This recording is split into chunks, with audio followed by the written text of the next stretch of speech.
Sí, comenzaremos a grabar. ¿Qué más? Molto bene.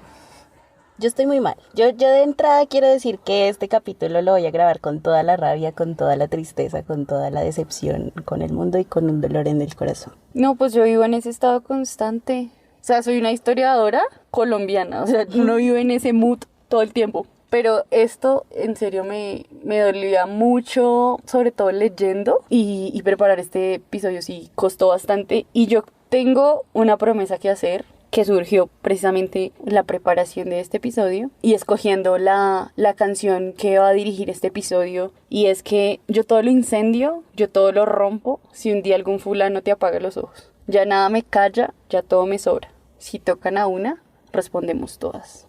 Pues a mí me gustó mucho, pero sobre todo creo que es muy como descorazonadora. Es una canción muy, pues muy fuerte. Yo vi una entrevista en Netflix que le hacían a la compositora y ella es una profesora de español y pues le gusta escribir y hace poesía. Y la Furcada le dijo como pues escribe una canción y ella no se sentía La capaz. Furcada no era... Perdón. Y la Ferte le dijo que pues escribiera una canción y ella no se sentía capaz. Decía, cada vez que yo escribía era más duro, era peor. Y cuando cantaron esta canción en el Zócalo de México, ella se sorprendió mucho porque ella decía que eran todas las mujeres cantando. Entonces sí, era un solo canto, una sola voz y que, o sea, como que movió todas las fibras. Y ahí ella entendió, y yo por medio de esa entrevista también entendí, que tiene tantas resonancias porque todas lo hemos vivido, todas nos ha tocado de alguna manera este tema tan complicado y tan difícil del que hoy vamos a hablar y que nos reúne en un día tan importante como el 25 de noviembre. Sí, es que da mucha rabia y yo creo que es un sentimiento totalmente válido. Y cuando la gente dice, ay, es que esa no es la forma, romper vidrios, rayar paredes, me da mucho mal genio porque es trasladar el debate a otra cosa sin importancia.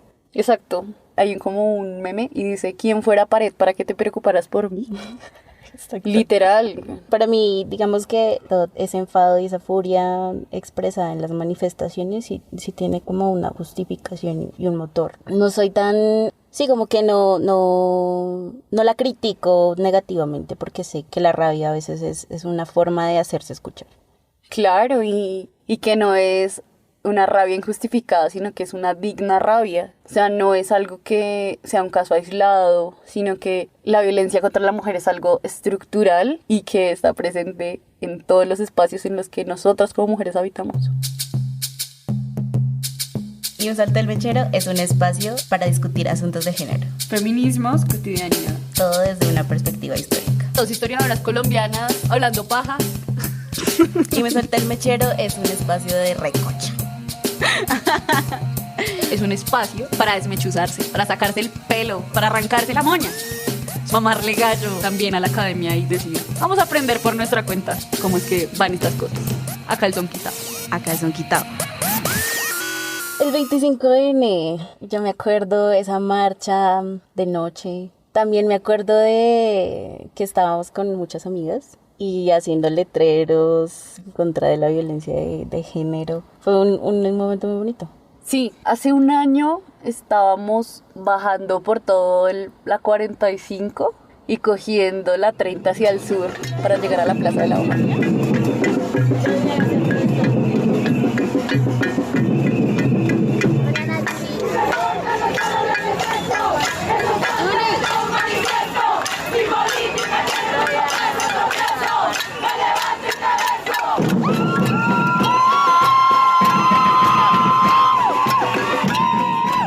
Fue súper conmovedor ese cartel que bajaron, no sé si era cartel, era como una tela.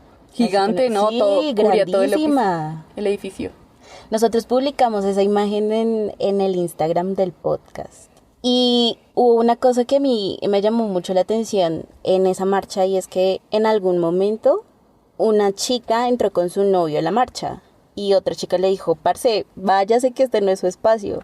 Y digamos que desde mi postura en ese momento como que yo lo veía muy contraproducente hacer ese tipo de cosas, como rechazarle espacios a los hombres y no como integrarlos. Sí, pero recientemente, pues en estos últimos días, como que he reconsiderado esa posición y también como que he visto el otro lado de decir, parce, es que estos espacios nos pertenecen, o sea, es es una lucha que estamos nosotras dando y somos las que tenemos que pronunciarnos al respecto. Si un hombre se pronuncia, pues bien.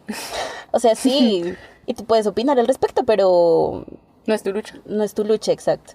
Sí, yo me acuerdo de otra amiga, precisamente que estaba con su novio, y ella le dijo, si quieres ir, perfecto, pero vete atrás, porque este es un espacio para mujeres. Y también lo siento mucho porque en otras marchas que he ido como estudiantiles y así, pues no son del todo espacios seguros. Y creo que en parte también eso es lo que se busca, que una esté marchando y no tenga por qué estar pensando que viene alguien detrás que no se te puede coger el culo o lo que sea, sino que esté en un espacio seguro, ¿no? Y además como que yo a veces siento, esto es una percepción muy personal y es por los hombres con los que he compartido ese tipo de espacios, y es que es muy posudo. O sea, siento que posan de aliados del feminismo como para darse cierto estatus, ¿no? Y después... Cierto aire de aliade.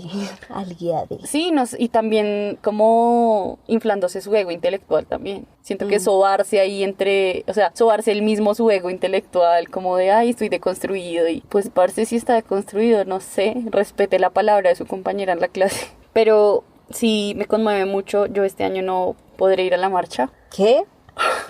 ¿Por qué? ¿Por qué? Porque tengo una entrega de una tesis. Yo creí que por el COVID. Bueno, el menos COVID. mal eso. Eso es un El COVID existe todavía. No, por muchos compromisos, pero sí vi la agenda de este año y me parece muy chévere que incluyan la canción Sin Miedo, que está dando el nombre a este episodio y prestándonos sus reflexiones. Y arranca desde la Plaza Bolívar hasta la Plaza de la Hoja. El año pasado hubo un performance que le dio la vuelta al mundo y fue desde Chile. Y el performance fue el de Las Tesis, que es una colectiva feminista. Sí, fue como para incomodar. Y pues todo eso de... El patriarcado es un juez que nos juzga por nacer. Y nuestro castigo es la violencia que no ves. Y la culpa no era mía, ni dónde estaba, ni cómo vestía. Y la culpa no era mía, ni dónde estaba, ni cómo vestía. Y la culpa no era mía, ni dónde estaba, ni cómo vestía. Y la culpa no era mía, ni dónde estaba, ni cómo vestía. Y el violador eras tú. Y señalan, y a mí eso me parece que incomoda. Y a mí ese hecho de incomodar me parece muy valioso porque si bien no todos los hombres son violadores, porque es obvio que no todos los hombres son violadores, sí hay que ponerse a pensar, parce, yo de pronto qué he hecho que puede afectar la vida de una mujer que esté en mi círculo, no sé. Y yo creo que ese también fue uno de los momentos determinantes del año pasado. O sea, ese performance lo hicieron en Francia, lo hicimos aquí, lo repitieron en México, lo repitieron en muchos lugares. Entonces, creo que de los momentos a rescatar del año pasado, de las marchas del año pasado, del 25N, ese. ¿Pero por qué se marcha el 25N? Se originó por unas colectivas feministas en 1981 en razón del asesinato de unas mujeres de República Dominicana en 1960. Que estaban en oposición al régimen de Rafael Trujillo. Sí, entonces el asesinato de las hermanas Mirabal de República Dominicana, digamos que fue lo que quisieron conmemorar estas mujeres de 1981, es decir, 21 años después del asesinato. Creo que fue gracias a un documento de la Organización de las Naciones Unidas en que se hizo este día, digamos que internacionalmente conmemorativo. Entonces hay como un acuerdo implícito entre todas las naciones de que ese día es el día en que se marcha contra o que se conmemora el día contra las violencias contra la mujer. Pero mira que yo no sabía, antes del año pasado, yo no sabía que esa fecha existía. Y hace tantos años, 30 y hace años. Tantos, imagínate. Casi 40 años. ¡40 años! Que pues me parece como muy diciente eso. Claro. Porque el hecho de que las mujeres no sepan que esa fecha se conmemora, pues... Yo creo que tiene que ver mucho con esas mismas violencias, ¿no? O sea...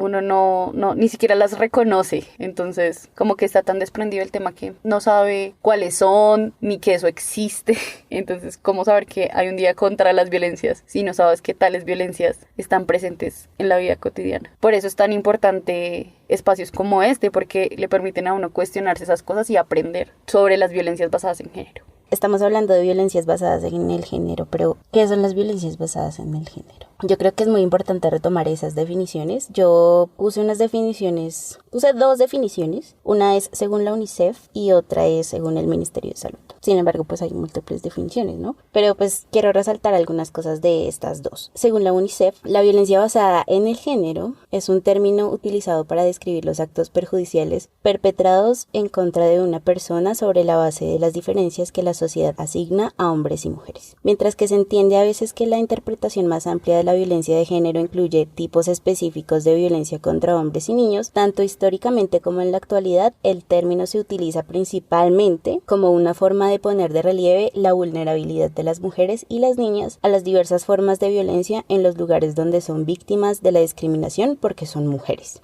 En otras palabras, los actos de violencia contra las mujeres y las niñas son a la vez una expresión y una manera de reforzar la dominación masculina, no solo sobre las mujeres y las niñas individuales, sino las mujeres como una clase entera de personas. Y según el Ministerio de Salud, las violencias de género corresponden a cualquier acción o conducta que se desarrolle a partir de las relaciones de poder asimétricas basadas en el género, que sobrevaloran lo relacionado con lo masculino y subvaloran lo relacionado con lo femenino. Son un problema de salud pública por las graves afectaciones físicas y mentales, emocionales que sufren las víctimas, por la gravedad y magnitud con la que se presentan y por qué se pueden prevenir. También vale aclarar que la violencia contra las mujeres no se confina a una sola cultura o a una religión específica, ni a un país en particular, ni a grupos particulares de mujeres en la sociedad, sino que las raíces de la violencia contra la mujer yacen en la discriminación persistente contra las mismas. Y es algo constante y de años y años y años. Y también hay que hacer hincapié en que, por lo menos en este último año, que es del que estamos hablando, pues le tenemos un plus, que es un virus mundial que nos confinó a nuestra casa. Eso yo creo que también nos habla de unas dinámicas distintas, por lo menos en el último año. Sí, cuando hicimos este episodio sobre la pandemia. Estoy verde. Sí, ese episodio nosotros lo hicimos como previendo también. Era algo que se preveía, que la violencia hacia las mujeres iba a aumentar por ese confinamiento. Pero ahorita como que tenemos más datos sobre un panorama mucho más amplio de lo que pasó. Exacto. Pero, a ver, no todas las violencias son iguales. Y no todas son tan evidentes como un golpe en la cara, que se te pone morado y todo el mundo te lo ve. Hay diferentes tipos de violencia. ¿Cuáles son esos tipos de violencia? Bueno, según Profamilia, pero pues creo que eso ha sido rescatado por varios, no sé, yo la he visto en publicaciones de Instagram, por ejemplo, que te hacen las caracterizaciones de los tipos de violencia. También hay como un rango, ¿no? Digamos que un termómetro. Un termómetro, exacto. Pero bueno, hay violencia física, que son todas las agresiones que atentan contra el cuerpo de una persona, ya sea a través de golpes, lanzamiento de objetos, encierros, sacudidas, estrujones, entre otras conductas que pueden ocasionar daños físicos. O sea, todas estas acciones que puede hacer una persona sobre tu corporalidad concreta. Exacto. La violencia psicológica o emocional, que es toda acción u omisión destinada a degradar o controlar las acciones, comportamientos, creencias y decisiones de otras personas por medio de intimidación, manipulación, amenaza, humillación, aislamiento o cualquier conducta que implique un perjuicio en la salud psicológica. Este tipo de violencia es uno de los más comunes y naturalizados de la sociedad, por lo que es necesario aprender a reconocerla y denunciarla. Yo creo que es muy difícil reconocerla. Y denunciarla también porque no te creen. Claro, es que pues espera que se compruebe, ¿no? Que se muestren las pruebas. Exacto, y como compruebas violencia psicológica es muy complicado. Además, porque primero eres víctima de violencia y luego te vuelven a revictimizar. No sé cómo prueban que tienes violencia psicológica. O sea, eso es una revictimización de las víctimas, valga la redundancia. Y es un doble dolor, porque primero lo vives y luego tienes que volver a vivirlo cuando lo cuentas. Está la violencia sexual. En ella se incluyen todas las relaciones o actos sexuales físicos o verbales no deseados ni aceptados por la otra persona. La violencia puede presentarse hacia hombres o mujeres utilizando la fuerza o la coacción física, psicológica o cualquier otro mecanismo que anule o limite la voluntad personal. Ahí entraría como El acoso sexual, Por supuesto. el acceso carnal no consentido, la pornografía o la incitación a la pornografía, cuando envían o recibes imágenes que tú no deseas, eso es un Exacto. tipo de violencia sexual. Cuando te graban sin tu consentimiento, cuando te toman fotos sin tu consentimiento. O cuando publican fotos y videos que fueron consentidos al momento de la toma, pero luego los publican sin tu consentimiento. Eso es otro tipo de violencia sexual. Y luego, pues, están extorsionando, ¿no? O sea, muchas veces se torna en una extorsión de, vea, tenemos este video de usted teniendo sexo. Pues hace poco salió como un video de una chica que denunciaba a su expareja sentimental porque el tipo subió sus videos a un poco de páginas porno y el man se estaba lucrando de esos videos, haciéndose pasar por ella con sus fotos y sus videos y todo. Va más allá de los límites de lo que la ley tipifica. Hay una violencia económica que yo creo que también es muy común.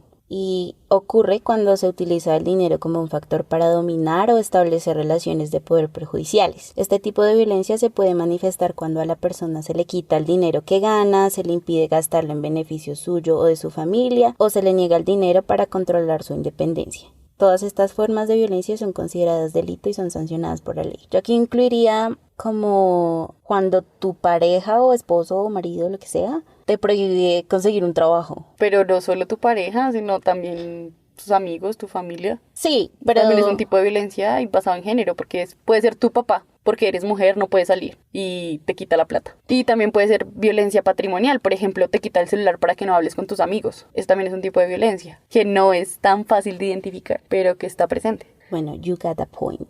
Y violencia de género son los actos violentos contra una persona en razón de su sexo o preferencia sexual. En muchos casos son actos que se ejercen contra las mujeres y están relacionadas con el control que algunos hombres creen tener sobre ellas, generalmente aprovechándose de condiciones de indefensión, desigualdad y poder. También pueden ocurrir contra hombres que se salen del rol masculino culturalmente aceptado, por ejemplo, en casos de violencia homofóbica o por conductas consideradas femeninas como llorar o expresar sus sentimientos. Yo aquí metería sí o sí la violencia contra las mujeres trans. Según un reportaje de 070 hecho por María Fernanda Fitzgerald, se determinó que la expectativa de vida de una mujer trans es de 35 años. Y las violencias ejercidas en su contra apuntan directamente a desaparecerlas, aniquilarlas, atacar sus cuerpos, atacar sus prótesis y atacar su pelo y su rostro. Es decir, el problema es el género que estás adoptando no es el que deberías tener, entonces hay que quitarlo, o sea, erradicar ese problema. Entonces por eso normalmente les apuñalan los senos o los genitales o las violan. Por eso, es una violencia basada en género. Es porque no están cumpliendo el rol que deberían tener. Que deberían, entre comillas, ¿no? Tener, sí. Así obvio,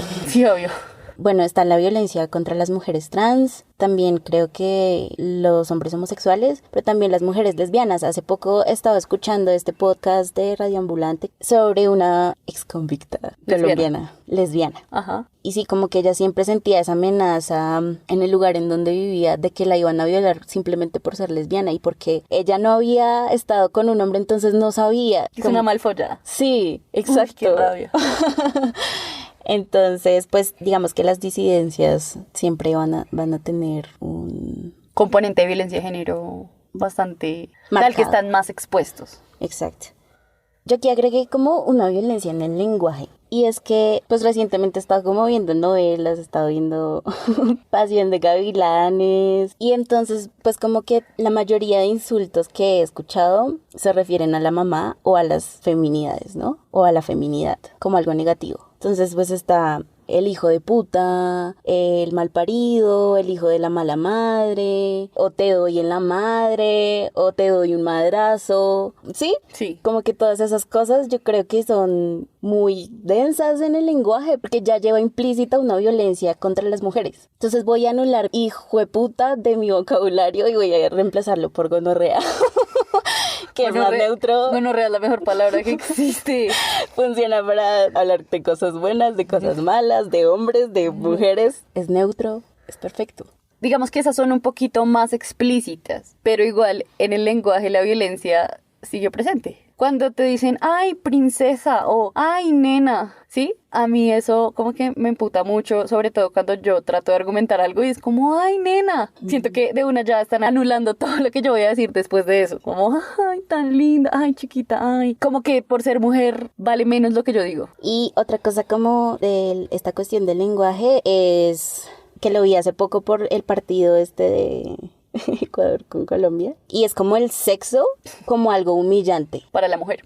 Para la mujer, pero al mismo tiempo se utilizan en otros contextos. Es decir, perdió Ecuador contra Colombia. Severa culiada que le metieron a Colombia. Por eso, pero es humillante para la mujer. Sí. Porque ahí entonces Ecuador tomaría el rol masculino, ¿no? O sea, el que se la mete. Sí, exacto. Entonces la mujer es la que recibe el receptáculo, la pasiva, Sí, que sí. sería Colombia que perdió con severa goleada. Pero igual yo creo que también hay que agregarle un factor muy importante a estas violencias y es la interseccionalidad. Es decir, no hay que ver todo desde una sola óptica, sino que hay que ampliarla y todas estas violencias van a tener su lugar en muchos espacios específicos y van a tomar distintos matices dependiendo de en qué lugar lleguen. Es decir, no es lo mismo un tipo de violencia que sufra una académica a la violencia que puede sufrir una mujer que, no sé, trabaja en un bar. Va a puntualizarse dependiendo del espacio en el que la mujer habite. Y no es lo mismo la violencia que va a recibir una mujer cisgénero a una mujer transgénero. Bueno, infinidad de matices que pueden haber ahí. Entonces, siempre hay que recalcar como este ámbito de la interseccionalidad como algo muy importante al momento de hablar de las violencias basadas en género y que siempre se tiene que tener de plano. Y siguiendo con esta discusión que teníamos alrededor de la importancia de reflexionar sobre el confinamiento y cómo esto afecta y afectó y sigue afectando a muchas mujeres, a mí me parece importante adicionarle a esto pues el tema de mencionar que el confinamiento hizo subir las cifras en relación con el año pasado en muchas de estas violencias. Entonces, por ejemplo, hay un reportaje de 070 que hace Natalia Arenas, en el que ella desde el 25 de marzo hasta el 1 de junio contó 42 asesinatos de mujeres por su condición de ser mujeres en todo el país. Y sin ánimos de ser amarillista, más bien apelando al lado más humano de nuestros oyentes, les cuento lo que describe Natalia. Y cito: los perfiles de las mujeres son los mismos de siempre. Menores de edad, venezolanas, madres, hijas, mujeres con identidades sexuales diversas, embarazadas, lideresas sociales, campesinas, víctimas de la violencia, mujeres que denunciaron a sus parejas y que, a pesar de todo, no recibieron protección. Las mataron como generalmente lo hacen: apuñaladas, degolladas, a machetazos, golpeadas, a tiros, asfixiadas, violadas, desmembradas. A 2, intentaron desaparecerlas en huecos que sus agresores abrieron en el patio de su casa. A 4, las botaron a ríos o a caños. También se repiten los perfiles de los asesinos. Las parejas y exparejas encabezan la lista, seguidos por familiares, conocidos y los que nunca faltan. Grupos armados ilegales que ejercen controles, no solo sobre el territorio, sino sobre los cuerpos de las mujeres. Yo no estaba segura si incluir esta cita, porque es bastante cruda y porque es bastante dolorosa. O sea, si uno lo piensa, en este país como que muchas veces una masacre más, una masacre menos, un muerto más, un muerto menos, yo siento que a uno lo insensibilizan mucho. Pero escuchar estas palabras tan fuertes, para mí es como, pucha, si eso le pasa a una amiga, si eso le pasa a una hermana, si eso le pasa a una prima, uno rompe y quema lo que haya que quemar y raya lo que haya que rayar y exige lo que haya que exigir. Con estos relatos de cómo asesinan a estas mujeres día tras día, no puede quedarse callado y no puede quedarse de brazos cruzados. Esa cuestión del asesinato a mujeres siempre me ha causado curiosidad, que los asesinos en serie, por ejemplo, solo pues son hombres en su mayoría y pues siempre la violencia es contra la mujer, o sea, las víctimas ahí son mujeres y siempre también está como esa cuestión de sexual, de humillar los cuerpos. Claro, sí. Yo soy fan de Mindhunter. A mí me encanta esa serie, me pareció yo también la vi. Muy buena. Y sí, o sea, tiene mucho sentido, digamos, cuando uno empieza a analizar la psique de estos tipos, ¿no? Pero no solo la psique, sino la misma cultura que los hizo. O sea, uno empieza a analizar por qué actúa así. Entonces, ok, analicemos la vida misma del sujeto. Cómo fue su vida, su mamá. Eso es muy importante, la relación con la madre, pues en estos tipos. Pero yo creo que más allá del asesino, yo creo que el periodismo tiene un reto y una deuda con las cuestiones de género. Y es cómo contar esas historias. Porque precisamente para no ser amarillistas hay que saber decir las cosas. Y muchas veces se cree, ay no, es que fue un crimen pasional. No. O sea, De en hecho. Mindhunter nos damos cuenta de que no es un crimen pasional. O sea, son cosas que están premeditadas, que muchas veces se piensan. Lo que tú decías es verdad. O sea, esto es como un termómetro, las violencias, ¿no? Que empieza con algo pequeñito y esa cosa va escalando y va escalando y va escalando y va escalando hasta que el man la mata. Eso no puede ser un crimen pasional. Si la está humillando, si tiene violencia psicológica, económica, patrimonial, física, o sea, ¿cómo puedes decir que eso es un crimen pasional? Entonces creo que el periodismo sí tiene una deuda muy grande con el tema del género y de cómo cubrir este tipo de noticias. Por ejemplo, el caso de Ciro Guerra, la denuncia que hizo la revista Volcánicas. Pues todo el mundo se le fue encima a estas viejas porque acusaron a el gran Ciro Guerra. Pero de plano, o sea, ponte a pensar en algún caso de corrupción. O sea, nadie se pone a pensar, ay no, es que le van a dañar la honra. Si el man es inocente de corrupción, le van a dañar la honra. Uno no piensa eso de Felipe Arias, pero porque cuando se trata de temas sexuales, si el periodismo se hace de la vista gorda y encubre a estos tipos que puede que sí sean culpables.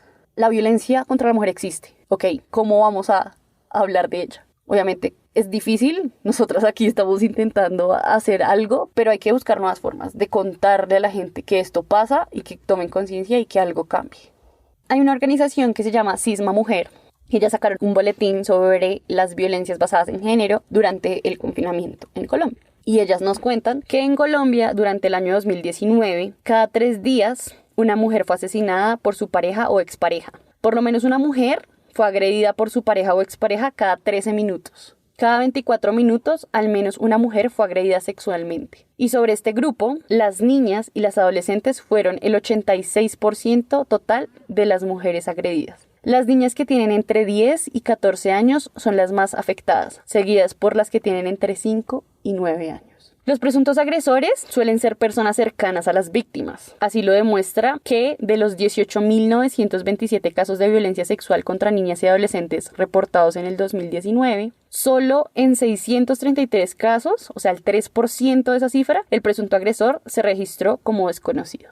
En 9.749 casos, es decir, más del 50%, el presunto agresor fue un familiar. Y en 3.500 casos fue un conocido, que eso representa el 18%. Y en 14.671 casos de violencia sexual contra niñas y adolescentes, corresponde al 77% de la cifra total. Es decir, que las que más están sufriendo violencia sexual son las niñas, entre los 5 y los 10 años, por familiares. Sí, porque es que se cree que a uno lo violan en un callejón sin salida oscuro en la mitad de la noche. Y no, la violencia está en la casa. Las violaciones se dan por parientes, se dan por personas cercanas. Y no solo son las niñas, también los niños. Pero es algo muy denso porque estas personas se acercan a ellas, pues, abusando de la confianza. No solo de los niños, sino también de los padres. El agresor está más cerca de lo que te imaginas. Es lo que pasa con el grooming. Grooming, dícese de el acercamiento de los victimarios hacia los niños abusando de su confianza. Ganándose su confianza. Ganándose su confianza. Y la de su familia. Y la de su familia con el objetivo de abusar sexualmente de ellos. Eso suele pasar mucho en la industria del entretenimiento, ¿no? Como de managers que se ganan la confianza del niño artista y Es pasan que cosas... eso pasa en todo lado. Eso pasa con los curas. Puta la iglesia, siempre cagándolo. Eso pasa con los curas. Eso pasa en la familia. Eso pasa en la industria del entretenimiento. En el deporte. En el deporte. En la gimnasia pasa mucho. En la danza pasa un montón. En el arte pasa muchísimo. Entonces, pues, en los colegios también. Entonces, puta, ¿cómo sobrevivimos nuestra infancia? Con tantos peligros. Y es que es muy denso. Yo siempre me pongo en el lugar de una mamá que deja a su hijo con el padrastro o con el papá. Es que uno no puede confiar ni en el papá. Ni en el papá. Y eso es muy triste. Eso es muy... Gonorrea. Qué gonorrea de mundo. Bueno. Sí, yo me acuerdo que mi mamá me decía cuando yo iba a la casa de mis amigas, pero ¿quién va a estar? Sí. Si había un hombre, no me dejaba ir o no me dejaba quedar. Siempre. Y cuando solo era como la mamá y la niña o más hermanitas, sí. Y yo no entendía eso de niña. O sea, yo de niña inocente. Cuando ya crecí fue como, puta. O sea, de verdad, ni siquiera eso. O sea, no, qué mal. Esa violencia es una violencia contra grupos etarios afectados específicamente. Por ejemplo, en este caso de las niñas y de los niños, pero el caso de los adolescentes también es recurrente. Y por ejemplo, en esta realidad de pandemia, muchas de ellas no tienen acceso a métodos anticonceptivos. Entonces, ¿qué pasa? Pues quedan en embarazo. ¿Y qué pasa cuando quedan en embarazo? Quieren abortar. ¿Y qué pasa? Pues no hay aborto. Gratis, seguro. Estamos en un ciclo vicioso que el mismo Estado hace. Eso es una. Otra, también la violencia contra mujeres en diversidad funcional, porque pues están en un estado de indefensión. O sea, una persona con algún tipo de discapacidad pues no puede defenderse. Y si está sola o solo, pues hay mayores probabilidades. Y estas personas también sufren de grooming. O también, por ejemplo, las adultas mayores, que de eso no suele hablarse. De pronto ellas no sufren una violencia sexual tan amplia, pero sí puede ser una violencia económica o patrimonial, en la que sus hijos, no sé, le quitan la pensión. O hay muchos adultos mayores en situación de pobreza. Sí. Y eso también es un tipo de violencia, cuando pues están pobres y sus hijos los tienen ahí como, vaya para allá, no, vaya para allá, como una pelota, vaya para la casa de no sé quién, vaya para la casa de no sé dónde. Y esta persona sin pensión, sin recibir un sueldo, sin trabajo, porque pues ¿cómo? Entonces también es un tipo de violencia que está muy invisibilizada. Otra que a mí me parece muy heavy y muy difícil de tratar es ahorita con toda esta situación de la violencia contra niñas y mujeres migrantes, sobre todo las venezolanas. La mujer venezolana que trabajaba en una peluquería o que trabajaba como empleada de una casa. Pues COVID, no hay trabajo. Y segundo, venirse para Colombia, como cierran fronteras, de manera ilegal. Aquí trabajo en nada. Y sin forma de irse. Y dependiendo del marido que tampoco tiene trabajo, no pueden acceder a sistemas de salud. Niñas que también sufren de abuso sexual. O sea, es muy denso y es de lo que yo te hablaba ahorita, como todas estas especificidades de otros tipos de violencia interseccional a los que hay que mirar. Hay varios casos que a mí se me ocurren, por ejemplo, la violencia contra las enfermeras y las trabajadoras de salud por COVID, la violencia policial contra las mujeres durante la cuarentena, que es muy real en este país, que es tan chévere, la violencia contra las defensoras de derechos humanos y contra líderes sociales y contra mujeres indígenas y afro, que pues entre el conflicto armado y el riesgo al contagio pues están entre la espada y la pared. Y además en un país como Colombia, ¿no? Que aparte del virus tenemos un conflicto armado que pues está presente. Entonces la violencia sexual durante conflictos es una grave atrocidad de la actualidad que afecta a millones de personas, principalmente pues a las mujeres y las niñas. Con frecuencia, esta es una de las estrategias deliberada que emplean a gran escala los grupos armados para humillar a los oponentes, aterrorizar a las personas y destruir sociedades. Las mujeres y las niñas pueden también estar sujetas a la explotación sexual por aquellos que están obligados a protegerlas. Mujeres de todas las edades, desde infantes hasta abuelas, han sido sistemáticamente sometidas por fuerzas rebeldes o militares. La violación se ha usado durante mucho tiempo como una táctica de guerra, con violencia contra la mujer durante o posteriormente a conflictos armados informados en cada zona de guerra internacional o no internacional. Esto pasa mucho. ¿Tú has visto la serie Vikings? No. Ahí pasa resto. Cuando los manes van a saquear, hacían esto como una forma de generar terror en los pueblos. Pero digamos, esta serie lo que retrata es una realidad constante del territorio nuestro. A mí me hace recordar esta noticia de la niña, no recuerdo la comunidad indígena a la que pertenecía, pero tenía 14 años y la violaron militares. Como entre las 5, ¿no? gonorreas esas de los militares. Como entre 5. Y tras del hecho dijeron en alguna ocasión que eso había sido consentido. Y eso quedó ahí. Eso quedó ahí. ¡Qué mal genio! Porque además la justicia penal militar, pues ellos resuelven sus cosas allá solitos. Pero no debería ser así. Esas cosas deberían someterse a un juzgado civil. Porque es contra la población civil. Me parece terrible. Pero ese caso fue... Y sin embargo, la gente se atreve a preguntar que por qué estamos tan imputadas. ¿Y por qué estamos tan imputadas? ¿Tú qué le responderías? Yo escribí varias razones. Una de ellas es el desprestigio que se tiene cuando hay una denuncia en contra de los casos de violencia basada en género. Y no solo es el desprestigio en cuanto a las denuncias, sino en las manifestaciones, en los scratches, en muchos espacios en donde las palabras y los testimonios pierden validez. Y pues es muy difícil para una reunir el coraje de denunciar estas cosas, como para que luego te estén revictimizando y diciendo, muéstrame cuáles son las pruebas de que te tocaron la pierna. ¿Cómo carajos demuestras eso? Es que no hay forma. Además, porque yo creo que los acosadores y los abusadores la hacen muy bien también, ¿no? O sea, no lo van a hacer en un sitio público donde todo el mundo se dé cuenta, sino... en momentos de soledad.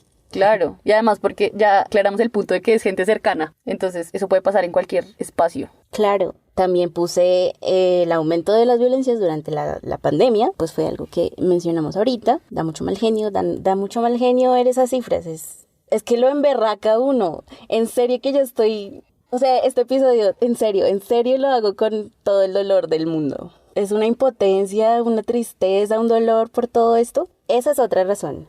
Otra que a mí me molesta muchísimo es acerca del término feminicidio, que es muy criticado por los hombres, pero en una ocasión también escuché a una mujer decirlo. Y es que ¿por qué hacemos esa distinción entre homicidios y feminicidios? Ay, Dios. Y como que está ese argumento también de que eso ahonda las desigualdades, ¿no? Ahondamos en la desigualdad entre hombres y mujeres, ¿no? Todos deberían ser tratados como homicidios. Pero a los hombres no los matan por ser hombres, a las mujeres sí. De hecho, yo les tengo un dato para los que piensan eso. Las diferencias entre los homicidios de mujeres y hombres a partir de las variables que dan medicina legal en el 2019 son los siguientes. Mientras que la circunstancia del hecho en los homicidios de mujeres es el feminicidio, que constituye un 27%, seguida por otras subcategorías que también guardan relación con la discriminación ejercida hacia las mujeres, como la violencia intrafamiliar. En el caso de los hombres, la principal circunstancia del hecho es la violencia interpersonal, que constituye un 45% de las muertes por homicidio en hombres. Al excluir la variable de agresor desconocido, en los homicidios de mujeres, el primer lugar lo ocupan las parejas y las exparejas, con un 54%. En contraste, en los homicidios de hombres, el principal presunto agresor es conocido. Y el presunto agresor, pareja o expareja, ocupa el octavo lugar con un 2%. O sea, los hombres los matan en un 2% las mujeres, o sea, las parejas. Y en el caso de las mujeres, el 54%. ¿A usted le parece que eso está equiparable? No, no para nada. Y además, en el caso de homicidios de mujeres, la principal actividad que hacían durante el hecho son las actividades de trabajo doméstico no pagado para el uso del propio hogar, que constituye el 31% de los casos. A diferencia, en el caso de los hombres, que son las actividades relacionadas con la asistencia a eventos culturales o entretenimientos deportivos, que constituyen el 42% de los casos. O sea, mientras ellas las matan cuando están en la casa, a ellos los matan yendo a eventos deportivos. Y con relación al escenario del hecho, mientras a las mujeres son asesinadas principalmente en sus viviendas, en el caso de los hombres, este escenario solo llega al 13%. Y el primer lugar lo tiene la vía pública con un 55%. Hágame el favor. O sea, es mejor que yo me salga a tomar ahí a la calle, a que me quede en la casa lavando los platos al marido. Es que en serio, o sea... No el hijo de puta, a favor. Es que hay que darse cuenta que en serio, esto es una cuestión estructural, esto no es... Ay, un caso aislado. La manzana podrida. Ay, sí, es que es un crimen pasional. Sí, las manzanas podridas, pero no, todo el árbol está podrido. Entonces, pues da mucho mal genio. Sí, las razones por las que estamos emputadas no están en el aire. Tienen fundamentos y argumentos sólidos. Otra de las cosas que me molestan mucho es que la violencia se promueve. Y esto también está relacionado con lo que decía hace un rato sobre el sexo como algo humillante. Pero, por ejemplo, esta noticia acerca de los cantos del ejército... No sé si tú la viste, pero los cantos del ejército mencionan a la suegra y a enterrar a la suegra, O sea, uno dice, parce, no, pero hubo un reportaje, es que no me acuerdo qué fuente fue. Una mujer se queja de los cantos que hay en el Ejército Nacional, nuestro honor, patria. Y son cosas, sí, que no sé si incitan al feminicidio, pero son cosas muy violentas. O sea, ¿qué esperamos de nuestro ejército nacional? No, y en toda la música esas cosas pasan, no solo en el ejército, que obviamente es una institución que se supone que es nacional y bla, pero en la música normal, cotidiana que uno escucha, pasa. Música, no sé, merengue sobre todo los merengues. Te compro tu novia, había otro que no me acuerdo. Te compro tu novia. Maldita canción, la odio. No la bailo. Cuando la ponen no la bailo. Me siento. En forma de protesta. Hay una canción que es súper pedófila. ¿Cuál? De merengue. ¿Cuál? Que dice como, hoy solo tienes 13 años. ¿Nunca la has escuchado? ¿Qué? ¿En serio? ¿Nunca la has escuchado? No. Sí. Que dice como, seguramente sí, pero no. No, es que no sé cómo se llama. Seguramente sí, pero no. Yo no la Totalmente conozco. Fuerte, es re fuerte. Y yo como que... Mira, es de Eddie Herrera y es que es súper fuerte. O sea, mira, escucha. Es re fuerte porque... ¿Se los voy a mostrar? Sí, verdad, es demasiado, está traumatizado. demasiado.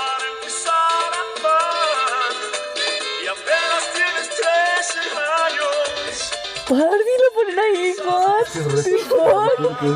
¿Qué puta si es una niña con severa minifalda, güey? No, es que es horrible. O sea, había una canción que me gustaba mucho de merengue y me puse a ponerle atención y es como... Si fuera posible amarrar, tenerte siempre cerca, poderte controlar, saber cada paso que das.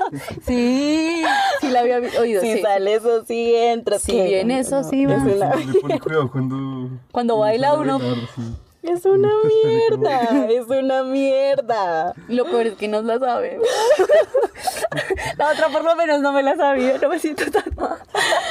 Sí. Y hay otra que es, a mí me gustaba resto y después me puse a ponerle cuidado y es como una casa que sea bonita. Mejor dicho, la pinta como la vieja más interesada del puto mundo. Y creo que ese es un estigma que cae mucho sobre la mujer, ¿no? De que está el man de los buenos sentimientos y el man de plata, entonces se va a ir con el man de plata. Pero el reggaetón también pasa. El reggaetón, pues sí, y de El hecho, rock, la salsa. pero lo más chistoso es que la gente que escucha rock ataca al reggaetón por ser misógino, pero muchas canciones de rock también incentivan, pues, este lenguaje y violencia contra la mujer. Y pues lo segundo es, bueno, no sé si retomarlo, pero es eso, como de que importa más lo que uno rompa, lo que uno destroce, exigiendo justicia por las víctimas y por las mujeres violentadas y por las mujeres que ya no están. Importan más los vidrios, importan más las esculturas que se rayen, importa más las pinturas que se rompan que la vida misma de las mujeres. Y eso da mucho coraje. Pero te Lo de- falta una razón súper importante. Por ejemplo, ahí, o sea, no hablaste mucho del tema, pero es que la verdad es que juzgan más a las víctimas. Como por ejemplo, es que estaba vestida así. O Ah, claro. Sí. que hacía tomando a estas horas. Claro, O claro. que estaba haciendo en la calle por la noche, se lo buscó por eso. Y también eso me da rabia cuando pasa algo así, una noticia así y se lee por redes sociales. Sí, que hacía en un parqueadero de un restaurante muy famoso en Chía. Que hacía esas tantas horas de la noche sola y vestida así. Sí, fue puta. Y eso sí me da mucha rabia.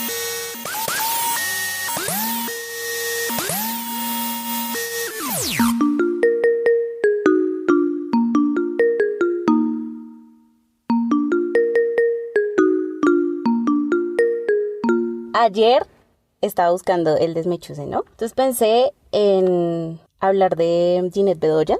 Ginette Bedoya, para los que no la conocen, es una periodista que sufrió violencia por paramilitares. Fue violada y ahorita hace como activismo y tiene un cargo importante en el tiempo. También pensé en hablar de Natalia Ponce de León, que fue una mujer que sufrió ataque con ácido sulfúrico por parte de su expareja. También pensé en María Elvira Celi, que fue una mujer que sufrió un abuso sexual, pero además pues fue empalada, Brutalmente atacada. brutalmente atacada. Ella murió 4 horas después de su incidente. del ataque. Y En el Parque Nacional. sí, pues yo pensé traer así como la historia traje una historia trágica, pero quise moverme de contexto, quise moverme de espacio geográfico. Cuéntanos. Entonces Estamos voy a hablar. ansiosos. Lo escribí con mucho dolor en mi corazón, casi no lo puedo terminar. No sé si de repente me voy a poner a llorar mientras lo lea, pero bueno, aquí va. Kim Bok-dong tenía 14 años cuando le dijeron que debía ir a una fábrica a confeccionar uniformes para los soldados japoneses. Ella tenía miedo y no quería ir. Pero ante las amenazas de los japoneses y el temor de su familia, no había otra opción. Debía partir hacia aquel lugar desconocido. Luego de una travesía, Bok-dong se encontró a sí misma en un lugar que parecía una fábrica. ¿O una escuela? Ni ella misma lo sabía. En aquel lugar podía contemplarse el interior de las habitaciones desde afuera y todo lo que pasaba en ellas. El panorama era aterrador. Al igual que otras mujeres, Bok-dong tuvo una revisión médica y posteriormente fue obligada a mantener relaciones sexuales con los diferentes soldados que entraban allí. Ella y 2 de sus compañeras intentaron quitarse la vida con alcohol, en razón del sufrimiento y trato inhumano al que fueron sometidas. Pero su intento de suicidio fue frustrado por los médicos que las intervinieron. Luego de 10 días, Bok-dong despertó totalmente desubicada y decidió que, no importaba lo que pasara, sobreviviría para contar lo sucedido. Fue obligada a tener sexo con el sinnúmero de soldados que hacían fila fuera de las habitaciones. Los médicos solo se encargaban de que no se propagaran enfermedades de transmisión sexual, además de obstruir los posibles embarazos y la fertilidad de las mujeres recluidas. Las propuestas de trabajo en restaurantes, fábricas y otros lugares se convirtieron en la tragedia de miles de mujeres de Corea, Filipinas, Taiwán, China, entre otras nacionalidades. Durante la Segunda Guerra Mundial, Japón reclutó mujeres para llevarlas a los lugares donde se instalaban las divisiones militares. Ante las promesas de una remuneración económica en época de guerra, muchas mujeres se marchaban con falsas promesas que terminaron por privarlas de su libertad, de su salud mental, de su salud física, de su vida. El miércoles 8 de enero de 1992, organizaciones de mujeres se manifestaron por primera vez frente a la embajada japonesa en Corea, en pro del reconocimiento del crimen hacia las mujeres de consuelo o mujeres de confort. Durante medio siglo, las mujeres víctimas de estos delitos sexuales se ocultaron y se concibieron a sí mismas como cuerpos desechados. Bogdong se abstuvo de contraer matrimonio porque, y cito, «debido al modo en que mi cuerpo había sido abusado, yo no quería arruinar la vida de un hombre. Este problema debía ser solamente mío». Sin embargo, gracias a las protestas por demanda, muchas de las mujeres víctimas empezaron a participar activamente en entrevistas con los medios y contaron abiertamente lo que les pasó. Las protestas demandaban al gobierno japonés el reconocimiento de los crímenes militares japoneses contra las mujeres, la búsqueda de la verdad, una disculpa y una compensación legal, el registro de los hechos en libros de texto de historia y el establecimiento de una torre conmemorativa y archivos históricos. En Japón. En Corea.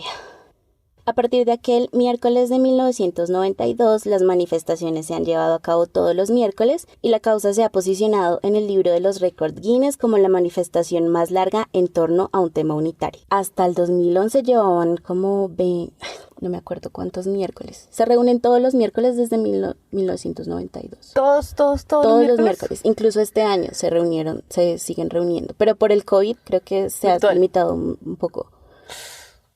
¡Re loco!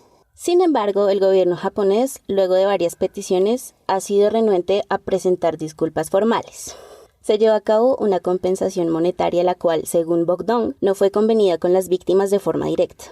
Al mismo tiempo, la construcción de un monumento en conmemoración a las víctimas fue muy controversial y altamente rechazado por el gobierno nipón. Creo que fueron 2 veces en que se construyó el monumento enfrente de la embajada de Japón y lo derribaron. Como que pidieron que se bajara el monumento. No estoy segura de si todavía existe ese monumento ahí, pero sí que las marchas siguen haciéndose todos los miércoles. Bogdong murió el 28 de enero del 2019 sin recibir una disculpa o algún tipo de reparación, al igual que muchas de las mujeres que fueron reclutadas y violentadas bajo este modelo de consuelo para los soldados japoneses. Mi desmechuzada es Kim Bogdong, quien sobrevivió al dolor, al trato inhumano, a la violencia que encerraban las paredes de aquel lugar en el que la recluyeron. ¡Guau! Mis desmechuzadas son todas las mujeres de confort que murieron exigiendo una disculpa, una reparación que nunca llegó, aunque ello implicara su revictimización y la apertura de cicatrices que nunca cerraron. Mis desmechuzadas son todas aquellas mujeres que fueron víctimas de violencia por su género en contextos de guerra. Mis desmechuzadas son las mujeres que, pese a las violencias sufridas, se mantienen de pie y luchan contra las desigualdades. A ellas, quiero dedicarles un minuto de silencio en este podcast.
Además que pueden ir a escuchar el episodio de Estoy Verde, no me dejan salir. Ahí hay mucha información que dimos sobre lugares a los cuales acudir. Les repetimos la línea púrpura, 155 para reportar cualquier caso de violencia que estén sufriendo. Encontré una asesoría psicojurídica en una organización que se llama Cisma Mujer, en la que brindan asesoría en casos de violencia sexual, violencia doméstica y asesinato de mujeres por el hecho de ser mujeres o feminicidio, tanto en espacios cotidianos como derivados del conflicto armado. Brindan información sobre los derechos que tienen las mujeres víctimas de violencias, las leyes que las protegen y los mecanismos para exigirlos. Las asesorías son atendidas por una abogada y psicóloga, quienes orientan sobre la ruta institucional y la oferta de servicios que ofrece el Estado. Proveen apoyo emocional y orientación sobre los impactos de las experiencias de violencias contra las mujeres. Pueden buscarla así en internet, Cisma Mujer, y ahí aparece la dirección, el número y todo.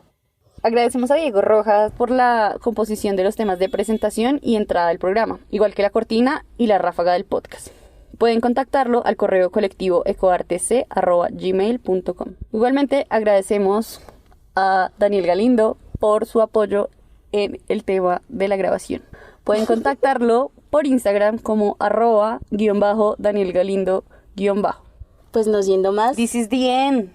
Muchas gracias por oírnos. Perdón. Esperamos hayan llorado. Perdón por mi chillada. Como nosotros acá.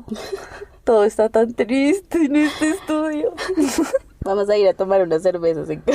Tómense una cerveza a nuestro nombre. Chao, chao. Chao.